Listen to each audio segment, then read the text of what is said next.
Vrai ou faux? Tu ne payes plus d'impôts en France si tu passes plus de 183 jours à l'étranger? Tu aimerais bien avoir une piscine cet été? Alors n'oublie pas que tu peux être soumis à la taxe d'aménagement, la taxe d'habitation et la taxe foncière. D'ailleurs, l'administration fiscale utilise une intelligence artificielle via l'opération Foncier Innovant pour détecter par voie aérienne les piscines non déclarées. L'optimisation fiscale peut sembler séduisante.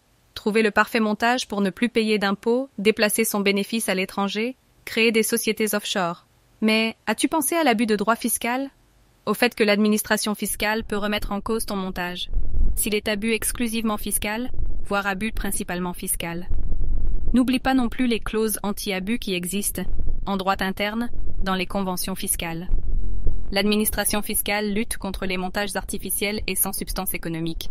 Alors n'oublie pas que... Je pense qu'il est enfin temps de le savoir. Es-tu résident fiscal en France ou non? Si tu ne connais toujours pas cette réponse, je vais t'aider à mieux comprendre ta fiscalité. Tu peux rester résident fiscal en France en vivant n'importe où. N'importe quand.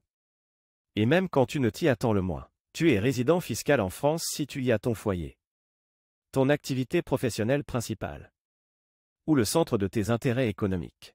Si tu remplis l'une des conditions de l'article 4B du CGI, tout n'est pas perdu.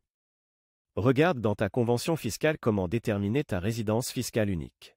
Et si tu ne peux pas opposer ta résidence fiscale à l'étranger, on en parle plus longuement sur notre chaîne YouTube.